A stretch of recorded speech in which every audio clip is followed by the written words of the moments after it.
Expression for drift velocity. Okay, this may be your 3 mark question. Here, drift velocity andre ಏನು ನೋಡ್ರಿ. Drift velocity is the average velocity with which free electrons drift in a conductor when a potential difference applied across its ends. ಏನು ಅರ್ಥ ಇದರದು? Okay, drift ಅಂದರೆ ತೆವಳೋದು ಅಂತ ಅರ್ಥ. Crawling, small ಸ್ಪೀಡಿಂದ. Actually in the absence of electric field, ಯಾವಾಗ ನೀವು ಯಾವುದೇ ಪೊಟೆನ್ಷಿಯಲ್ ಡಿಫ್ರೆನ್ಸ್ ಅಪ್ಲೈ ಮಾಡದೇ ಇರುವಾಗ ಎಲೆಕ್ಟ್ರಾನ್ ರ್ಯಾಂಡಮ್ ಆಗಿ ಮೂವ್ ಆಗ್ತಾ ಇದೆ. ಓಕೆ, ಅವುಗಳ average velocity in the absence of electric field that is u is equal to 0 ಅಂತ ಬರಿತೀವಿ ನಾವು.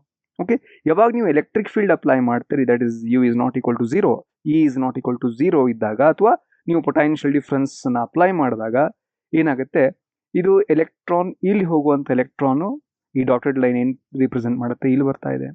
ಓಕೆ, ಇಲ್ಲಿ ಬರುವಂಥ ಎಲೆಕ್ಟ್ರಾನ್ ಇಲ್ಲಿ ಬರ್ತಾ ಇದೆ.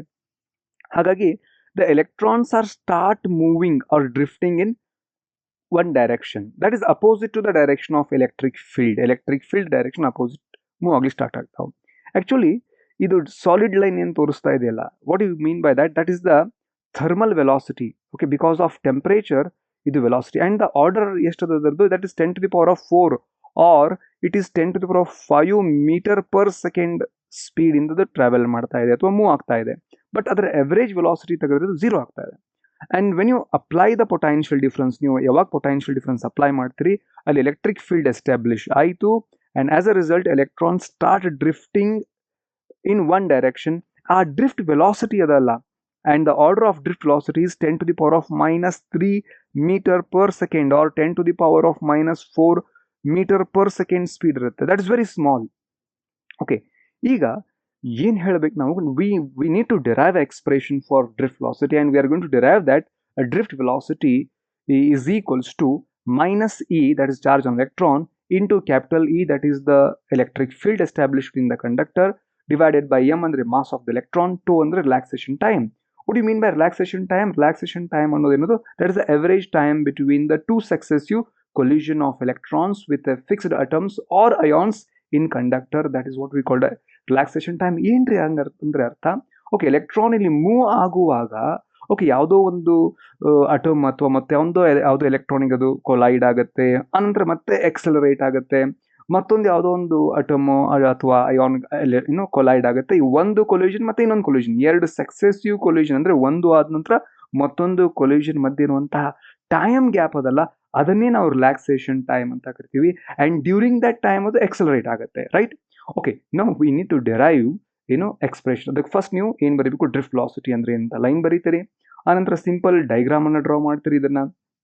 ಓಕೆ, ಈ ಡೈಗ್ರಾಮಲ್ಲಿ ಸಿಂಪಲ್ ಕಂಡಕ್ಟರ್ ಅದ, ಆ ಕಂಡಕ್ಟರಲ್ಲಿ ನಾವು ಪೊಟೆನ್ಷಿಯಲ್ ಡಿಫ್ರೆನ್ಸ್ ಅಪ್ಲೈ ಮಾಡೀವಿ. ಆಸ್ ಎ ರಿಸಲ್ಟ್ ಅಲ್ಲಿ ಕಂಡಕ್ಟರ್ ಒಳಗಡೆ ಎಲೆಕ್ಟ್ರಿಕ್ ಫೀಲ್ಡ್ ಎಸ್ಟಾಬ್ಲಿಷ್ ಆಯಿತು, ಆ್ಯಂಡ್ ಎಲೆಕ್ಟ್ರಿಕ್ ಫೀಲ್ಡ್ ಅಪೋಸಿಟ್ ಡೈರೆಕ್ಷನಲ್ಲಿ electrons are drifting. Okay, and ಅದೇ ಡ್ರಿಫ್ಟ್ ವೆಲಾಸಿಟಿ ಬರೀಬೇಕು. ಇಲ್ಲಿ ಎಮ್ ಅಂದರೆ mass of the electron, E ಅಂದರೆ ಚಾರ್ಜ್ ಆನ್ ಎಲೆಕ್ಟ್ರಾನ್, ಯು ಅಂದರೆ average initial velocity of the electrons, E and electric field ಇವೆಲ್ಲವನ್ನು ಬರೀತೀರಿ. And here we have V is equals to, ಇದು ನಿಮಗೆ ಫೆಮಿಲಿಯರ್ ಇರ್ಬೋದು, that is V is equals to U plus AT ಅಂತ ಹೇಳಿ. Okay, what is that? That is velocity is final velocity is equals to initial velocity plus acceleration into time. Okay, and in the absence of electric field, free electron will move random direction, and therefore average initial velocity of all electrons ಏನಾಗಿರುತ್ತೆ, 0 ಆಗಿರುತ್ತೆ. ಹಾಗಾಗಿ u is equals to 0 ತಗೊಳ್ತಾ ಇದೀವಿ, and ಈ final velocity v ಅನ್ನ drift velocity ಅಂತ ಬರೀತಾ ಇದ್ದೀವಿ, v ಸಬ್ಸ್ಕ್ರಿಪ್ಟ್ d. ಹಾಗಾಗಿ ಯು ಕ್ಯಾನ್ ರೈಟ್ ದಟ್ ಇದು 0 ಆದರೆ you can write v subscript d is equals to a into t ಅಥವಾ a into 2 ಅಂತ ನಾವು ಎಕ್ಸ್ಪ್ರೆಸ್ ಮಾಡ್ಬೋದು. ಓಕೆ, ಆ್ಯಂಡ್ ನಿಮಗೊಂದು ವಿಷಯ ಗೊತ್ತು, ಏನ್ರಿ ವಿಷಯ ಗೊತ್ತು? See, electric field E is equals to force by charge ಅಂತ ಬರೀತಿದ್ರಿ. Okay, and you can express ಇದೇ ಇಕ್ವೇಷನ್ ನಾನು ಹೇಗೆ ಬರೀತೀನಿ, F is equals to Q into E ಅಂತ ಬರೀತೀನಿ. ಓಕೆ, ಇದೇ ಇಕ್ವೇಷನ್ ಅಂದರೆ ಇಲ್ಲಿ Q ಅಂದರೆ that is nothing but charge. ಇಲ್ಲಿ ಚಾರ್ಜ್ ಅಂದರೆ ಏನದ, ಎಲೆಕ್ಟ್ರಾನ್ ಅದ.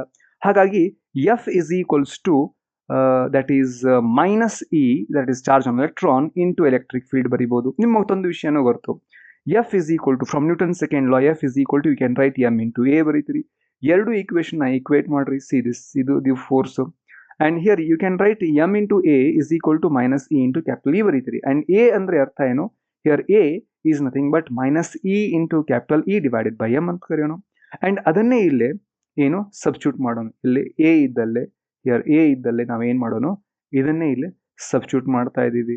Okay, and here we have a drift velocity v subscript d is equals to minus e into capital E divided by m into tau. Tau, that is the relaxation time. ಅಗಳು ಹೇಳಿದ relaxation time ಅಂದ್ರೇನು, that is the average time interval between two successive collision. ಎರಡು successive collision ಗಳ ಮಧ್ಯೆ ಇರುವಂತಹ time interval ನಾವು relaxation time ಅಂತ ಕರೀತಾ ಇದ್ದೀವಿ. This is what your expression, ಏನು, ಅ drift velocity. And here this is just for 3 marks ಅಲ್ಲಿ ಸ್ಪ್ಲಿಟ್ ಕ್ವಶನ್ ಆಗಿ ಕೇಳಬಹುದು.